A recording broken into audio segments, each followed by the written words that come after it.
Halo teman-teman semuanya. Baiklah, di sini balik lagi bersama kami dari kelompok 5 kelas PRD 2B di PEM Akan Mega Sepuh. Pada kesempatan kali ini, kami akan membahas tentang thermodynamic study of flash binary cycle in geothermal power plant, di mana yang akan kami bahas pada kelompok kami yaitu tentang result, discussion, dan conclusion-nya. Dosen pengampu pada MK ini adalah Ibu Sylvia Yusnika Agnesti, STMT. Oke. Nah, ini dia anggota dari kami, yaitu kelompok 5. Yang pertama ada Antelmus Sesermudi, kemudian Dominika Batbual, Nadia Syahrani Ridwan, dan saya sendiri, Rafiska Chelsea Hoidzerni. Apa aja sih yang akan dibahas pada presentasi kami kali ini? Yaitu kami akan membahas tentang result, discussion, dan conclusion-nya dari jurnal yang telah diberikan. Nah, yang pertama adalah result. Sebelumnya, untuk mengevaluasi dari performa flash binary cycle ini, ada beberapa langkah untuk menyelesaikannya. Yang pertama, kita harus mengetahui datanya terlebih dahulu. Kemudian, ketika kita telah mengetahui datanya, kita tentukan metode yang cocok untuk digunakan dalam data-data tersebut. Kemudian, ketika kita sudah menemukan metode yang cocok untuk digunakan, kita tentukan nilainya tersebut. Setelah itu, kita buat desain heat exchanger-nya dan air cool kondensornya. Nah, dari semua itu, barulah kita dapat menemukan hasil performa dari flash binary cycle. Oke, ini adalah data sumur panas bumi di unit pembangkit listrik tenaga panas bumi atau PLTP di daerah Lahendong, Sulawesi Utara, di mana mass flow rate-nya adalah 400 dengan temperatur 170 derajat Celcius dan tekanan 8. Kemudian suhu dari air itu 28 derajat Celcius, tekanan drop di preheater dan evaporator itu 50 kilopascal, kemudian tekanan drop di kondensor itu 34 kilopascal dengan efisiensi turbin 85% dan efisiensi pompa 75%. Kemudian suhu yang dianalisis di preheater dan evaporator yaitu 5, 10, 15, dan 20 derajat Celcius. Nah, ini merupakan flowchart yang akan digunakan dalam persamaan yang akan kita cari. Ketika kita lihat di sini, persamaan yang digunakan untuk menyelesaikan gambar tadi yaitu persamaan Peng-Robinson atau bisa kita singkat dengan PR. Kenapa? Karena gambar ini merupakan fluida kerja organik. Jika kita lihat di sini, suhunya itu kurang dari 250 Kelvin. Nah, atau untuk menyelesaikannya, kita juga bisa menggunakan persamaan Redlich-Kwong-Soff. Kemudian, dalam menyelesaikan metode panas bumi, seperti roadmap yang telah kita jelaskan di awal tadi, kita akan menganalisis skala terlebih dahulu. Gimana? Pakai metode apa sih kita untuk menganalisis skala itu? Kita menggunakan 3 metode, yaitu metode Fourier, DiPipo, sama Silica Scaling Index atau SSI. Nah, nanti pada presentasi kali ini kita akan menentukan metode apa yang cocok digunakan dalam data tersebut. Nah, kemudian metode ini digunakan buat kita tuh mengetahui suhu dari rekristalisasi sifat silika. Jadi ketika suhu air garam itu keluar lebih kecil daripada suhu rekristalisasi, maka pada pipanya itu akan terbentuk kerak. Kenapa? Kalau terbentuk kerak di pipanya, maka jika terbentuk kerak, aliran fluida yang berada di pipa itu akan terhambat karena di situ ada kerak yang menghalangi. Oke.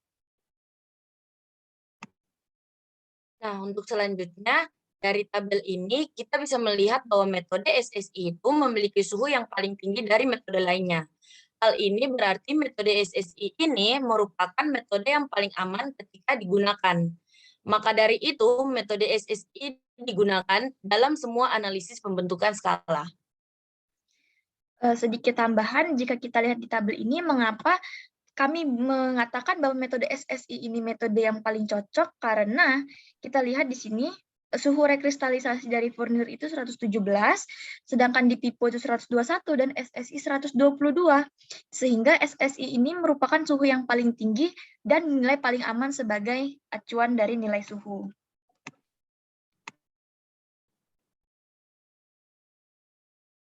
Nah, untuk gambar selanjutnya, itu menunjukkan gambar dari flash binary. Jika kita lihat di bagian atas, itu merupakan siklus flash, sedangkan di bagian bawah itu merupakan siklus binari. Jika kita gabungkan, maka metode ini merupakan siklus flash binari. Pada siklus ini terdapat 3 parameter independen yang akan dianalisis. Yang pertama, tekanan flash, yang kedua tekanan evaporator, dan yang ketiga adalah suhu.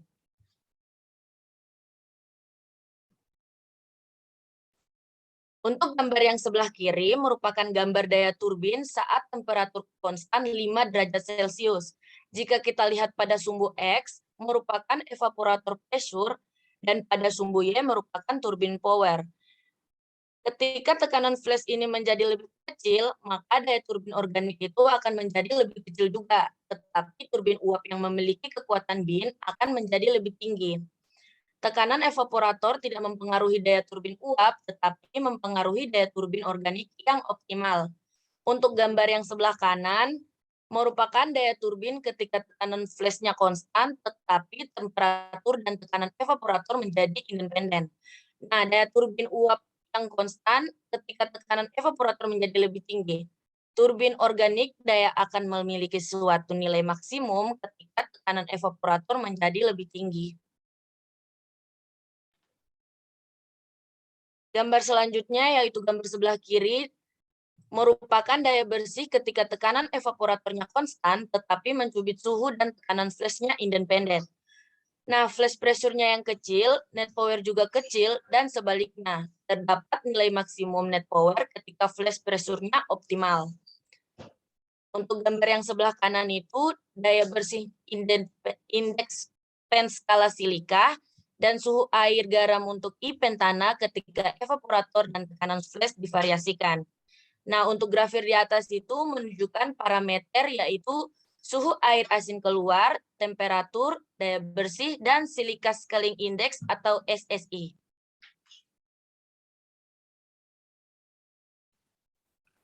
Untuk yang berikutnya kita masuk pada discussion.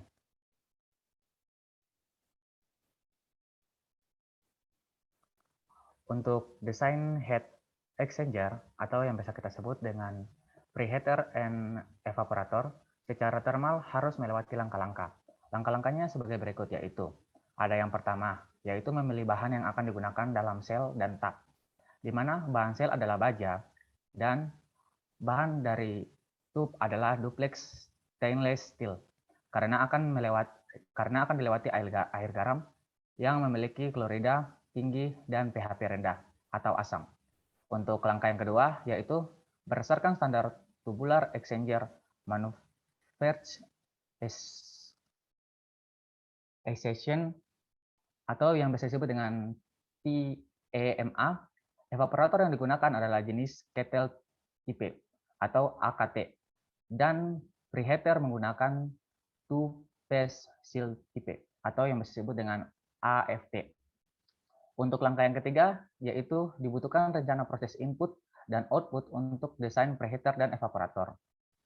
Untuk pada gambar yang di samping terdapat tabel nomor 2, yaitu tabel 2 yaitu tabel di atas ini menunjukkan bahan I pentana memiliki nilai net power yang terbesar. Kondisi optimal ini dapat menjadi acuan dalam proses desain thermal. Next.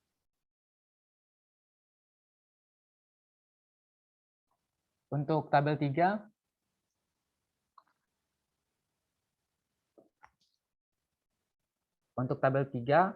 yaitu terdapat input yang dibutuhkan, di mana proses dan parameter desain saat mendesain evaporator. Pada tabel 3 ini terdapat proses condition dari input layout when design evaporator. Pada tabel 4 yang di samping kanan sendiri, ini adalah hasil output dari desain thermal evaporator. Jadi di sini sedikit tambahan, bahwasannya seperti yang telah dijelaskan oleh teman kami, tabel 3 ini itu adalah nilai-nilai atau data-data yang dibutuhkan untuk menginput saat mendesain evaporator. Sedangkan yang di sebelah kanan itu adalah hasil outputnya dari yang data yang kita inputkan tadi.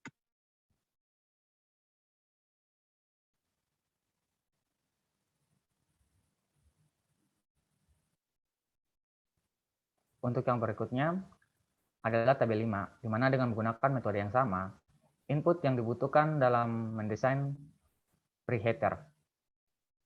Untuk tabel yang ke-6 sendiri adalah output result from preheater thermal design. Ini adalah proses condition dari output result sendiri. Hasil output dari desain preheater thermal.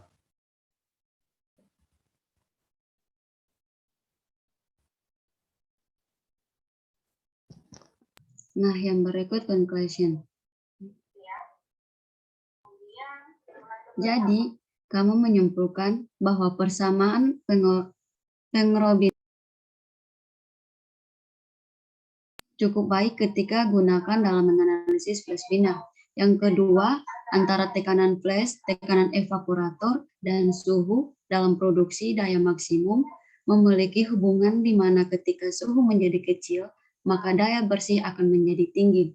Yang ketiga, telah dianalisis, maka kita dapat menyimpulkan bahwa ink pen tanah dapat menghasilkan kekuatan bersih terbesar.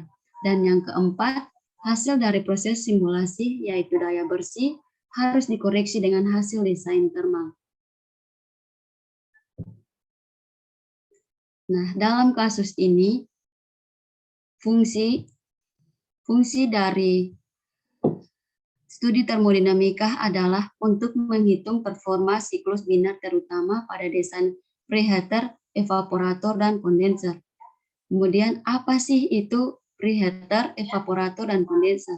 Yang pertama, preheater berfungsi untuk memanaskan fluida kerja sampai dengan temperatur tertentu. Yang kedua, evaporator berfungsi untuk memanaskan fluida kerja lebih lanjut sehingga uap menjadi panas lanjut dan siap memutar turbin. Dan yang ketiga, kondensor berfungsi mendinginkan uap yang keluar dari turbin sehingga terkondensasi menjadi cair kembali. Baiklah, mungkin itulah penjelasan dari kami kelompok 5. Sekian dan terima kasih.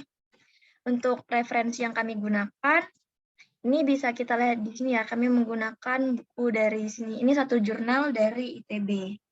Oke, sampai jumpa. Terima kasih. Wassalamualaikum warahmatullahi wabarakatuh.